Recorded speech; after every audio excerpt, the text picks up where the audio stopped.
নমস্কার বন্ধুরা, আজকের রেসিপি একদম সহজ ও সুস্বাদু। রান্নাটা খুবই ইজি, গরম ভাতের সঙ্গে খেতে খুবই অসাধারণ স্বাদ। প্রথমে আমি মাছগুলিকে আগে থেকে কেটে রেখে দিয়েছিলাম। এখন সামান্য নুন ও হলুদ দিয়ে মাছগুলিকে মেখে নেব। প্রথমে চুলাটা জ্বালিয়ে কড়াই বসিয়ে দিয়েছি। কড়াইটা গরম হয়ে গেলে প্রয়োজন মতো তেল দিয়ে দিন। তেল গরম হয়ে ধোঁয়া উঠতে শুরু করলে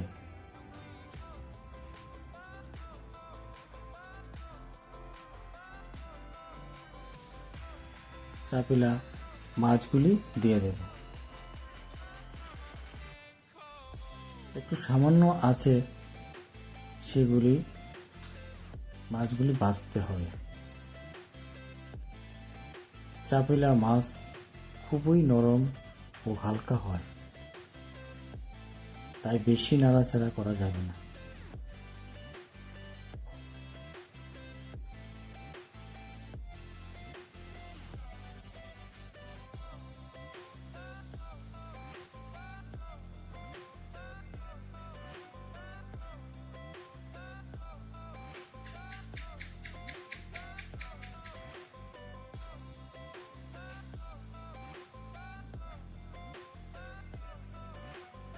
তাই বেশি নাড়াচাড়া করা যাবে না। এভাবে নাড়াচাড়া করে মাছের এপিঠ ওপিঠ ভেজে নিতে হবে। একটু সময় লাগবে, আর মিডিয়াম ও লো হিটেই ভেজে নিতে হবে। খুব হালকা হাতে করতে হবে। খুব বেশি নাড়াচাড়া করলে মাছগুলি ভেঙে যেতে পারে। মাছগুলি ভেজে নেওয়া প্রায় হয়ে গেছে।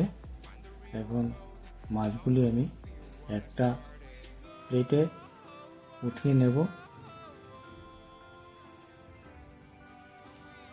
আর এই মাছ ভাজা তেলেই কুচি করে কাটা আমার বেগুনগুলি দিয়ে দেব। প্রয়োজন মতো একটু লবণ, একটু হলুদের গুঁড়া দেব।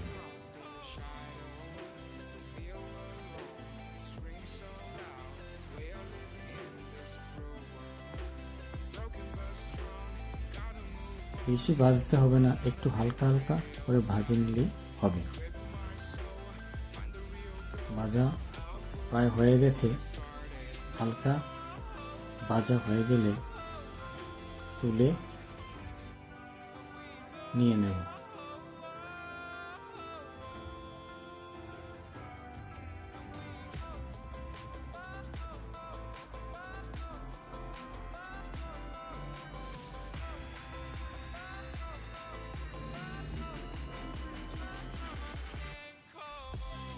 এবার সামান্য একটু তেল দিয়ে আধা কাটা পেঁয়াজ, আমি শুধু পেঁয়াজ দিয়েছি, আপনারা ইচ্ছে করলে সামান্য কালো জিরেও দিতে পারেন। পেঁয়াজটা হালকা ভাজা হয়ে গেলে আমরা কুচি করা বেগুনগুলি দিয়ে দেব। তেলের মধ্যে বেগুন ও পেঁয়াজগুলি নাড়াচাড়া করব। তার মধ্যে দিয়ে দেব একটু লঙ্কার গুঁড়া আর সামান্য একটু জিরা।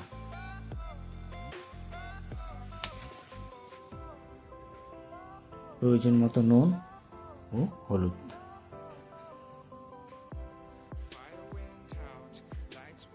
একটু নাড়াচাড়া করে তার মধ্যে দিয়ে দেব আস্তা কাঁচা লঙ্কা,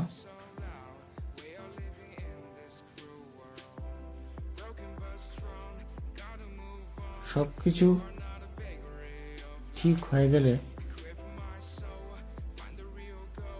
লো ফ্লেমে রেখে আমি এটাকে একটু সময়ের জন্য ভেজে ঢেকে দেব।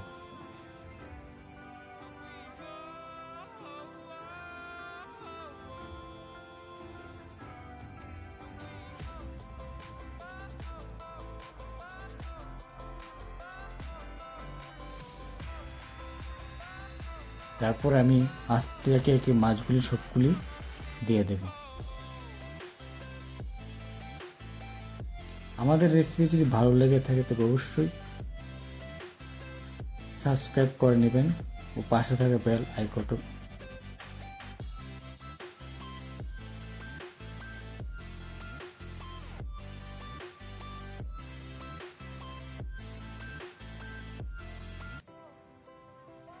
তারপর কাটা করা বিলাতি ধনিয়া পাতাগুলো এটার মধ্যে আমি দিয়ে দেব। তবে আজকে রেসিপি কেমন হয়েছে তা অবশ্যই আপনারা কমেন্ট করে জানাবেন।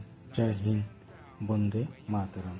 আর চাপিলা মাছের মধ্যে এমনি সুন্দর ফ্লেভার আছে, তাই বেশি মশলা দিতে হয় না।